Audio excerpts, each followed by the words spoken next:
Have you written a character that you feel unsure about? Do you feel like they might just be a little too perfect? If so, this video is for you. I will be going over 8 different ways to tell if you wrote a Mary Sue or Gary Stu character. Now, the words Mary Sue and Gary Stu are just basically different ways to say that you have an overpowered and flawless, a little too perfect character. Some of these you can have without having the others. Some of them generally kind of go together, and I will be explaining what they are, some of the signs of them, and then ways to fix them. I've got my notes right here, and let's just get into it. Alright, number 1 is they have no character arc and no flaws. A typical sign of this is if your character starts the same and stays the same. If there's no growth and no arc, if they don't do this and just do this, then you're kind of writing a bit of a boring character. One of the big reasons why people read books with, interesting characters is to see them grow. And that also fits with flaws. If your character does not have a flaw, even just one, even missing just one can be a big thing. Because if your character is perfect in any way, but has that one fatal flaw, then, that's a human thing. Having flaws is a human thing. And not having those, for example, not having a character that's impulsive, or maybe is a little selfish or self-centered, then you don't really have a way to make an arc. Because you need those flaws. For example, we'll go with pride. If your character is prideful, then their arc will typically include them learning to be a little less prideful and humble. I forgot the word there for a second. That's one way to tell that I'm tired. That's essentially a no character arc and flaw explanation. Some ways to fix that is to take your character, think, okay, what are some ways that I can challenge my character to give them growth? One big way to do that, give them flaws. You need flaws for this, which is why I grouped them together instead of breaking them apart. If your character has no flaws, and you give them, for example, impulsiveness, then instead of thinking carefully through everything, they will rush and they will make mistakes, and they will have to learn from those mistakes and get themselves out of those mistakes. Boom!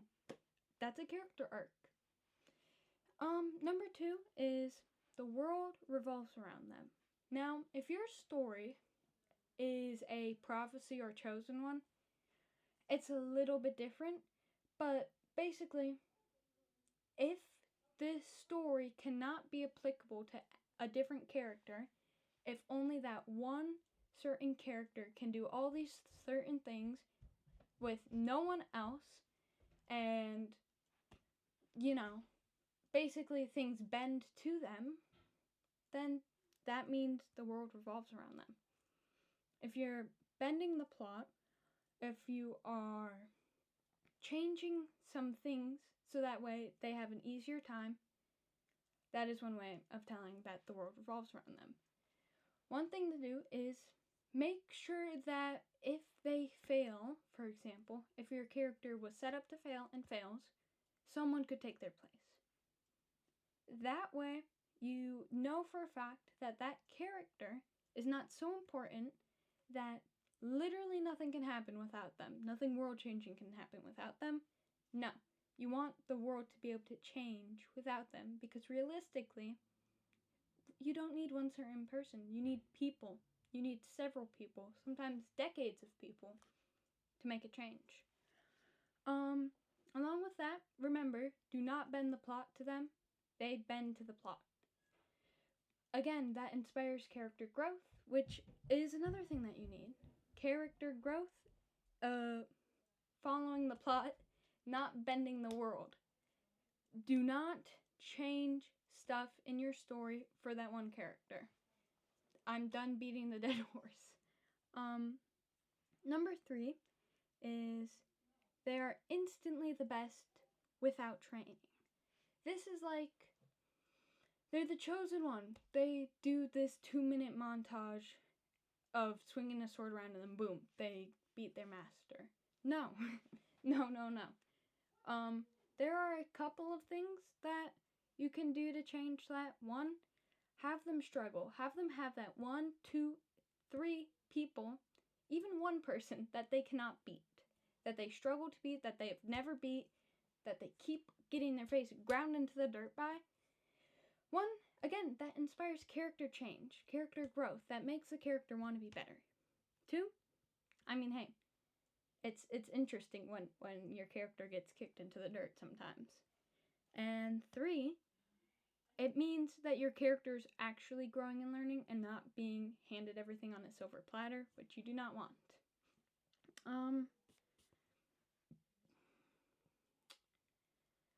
I'd say the only kind of exception to that would be if they already have training. But that training needs to be apparent and show itself before the sudden final battle. If it's shown in early, then that's basically the big thing. Oh, look, they've done this before. They know what they're doing. If it's oh look, suddenly I can do this. I haven't been able to do this all the time. Never once. And then suddenly, boom, when it's convenient, no. Don't. Ways to change that is, well, for the warrior type, have them lose or have them sacrifice something. For example, with Storm, yes, she doesn't lose, but that's because she's fighting people who cannot fight back against her the way she fights. And so she sacrifices, essentially, herself to those people and lets them have the upper hand. That's, again, a way of showing character growth.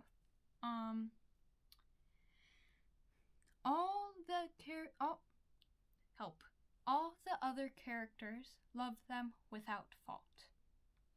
Number 1, that's not believable. Number 2, depending on the type of story, it's just weird. Because if it's like that thriller or mystery where they are the character that is accused of like murder or something, you're not gonna have characters who are like, oh yeah, we believe you. You're gonna have characters who are suspicious of your main character. And the same goes with like fantasy.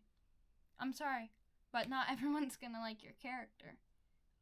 Maybe their group that they wind up a part of will like them just fine. But again, there has to be growth.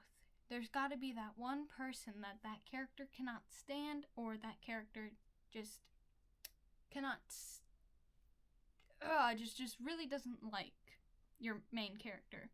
Having that one person, again, is a step towards character growth, because that forces the character to learn how to navigate someone not liking that.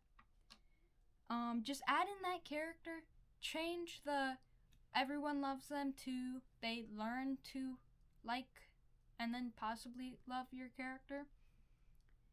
Because if you, it's another way of kind of, what's the word? Restraining your character's growth by having no adversity in their friendships. Again, I sometimes don't get along with my friends. It's a normal human thing. And your goal is to, well, unless in very, very specific niches, your goal is to mimic reality in a sense that people can understand your characters. There's always that one person that doesn't like you. Your character needs that one person that doesn't like you. Or doesn't like them, sorry.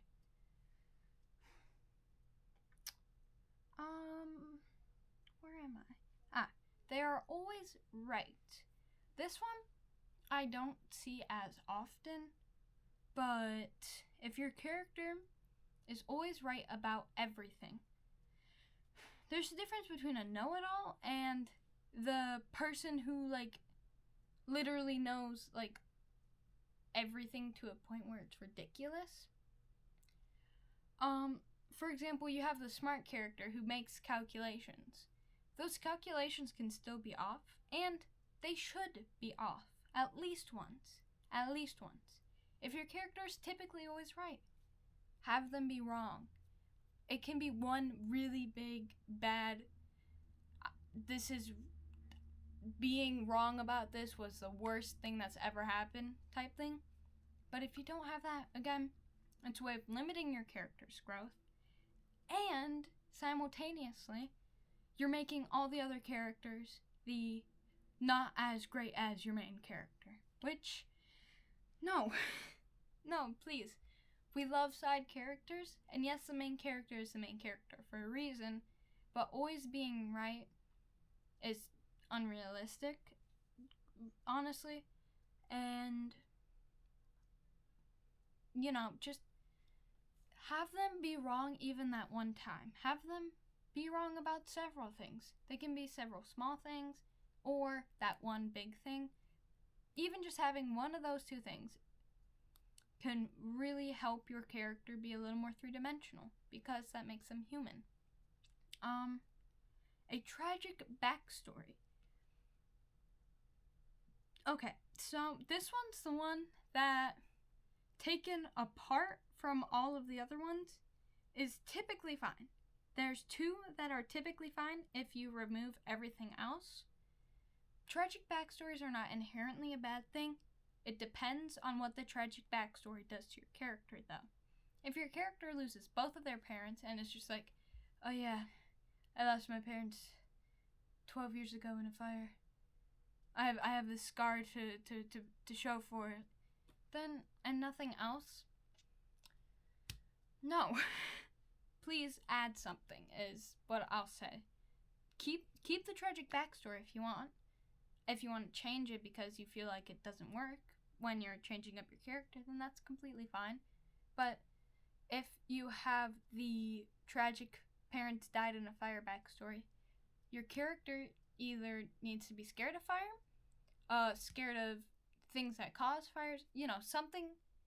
The root cause of their tragic backstory needs to expand outwards and leave them with trauma, not just outward scars, but inward scars, possibly nightmares, depends on the level of trauma your character has, and, again, fears. Lancelot is an example of this. He's 21 in the story. Lancelot's my character, by the way, for those of you who might not know. One of my work in progresses.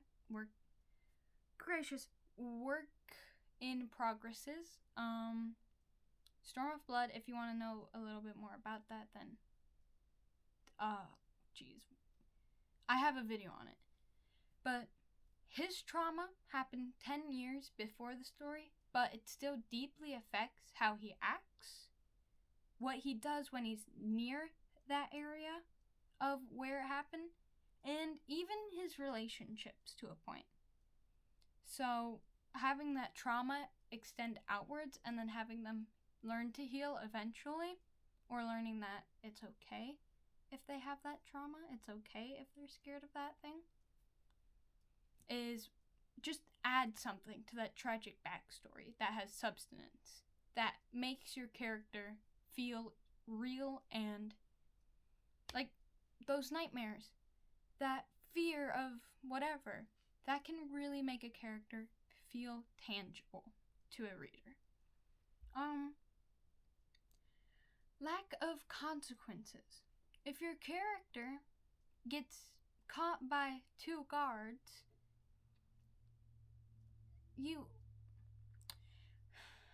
don't have them do some clever little escape unless, very specific, it points toward a greater narrative. For example, they bribe the guards, but then, guess what? They needed that money and now they're stuck in this situation. Or it doesn't work and they're now in prison. This, that, and the other thing. taking that lack of consequence, having everything. Oh, there's this quote that I saw. I don't remember from who, but having a coincidence to get a character into something is good. Because, again, things happen in real life. Some tragic, some inconvenient things happen, but a coincidence to get your character out of that mess is not great. That's kind of the same for consequences. You need to give them what they deserve for their actions. If your character steals and gets caught, have them get their consequence dealt to them. That type of thing. I'm trying to think of a different example.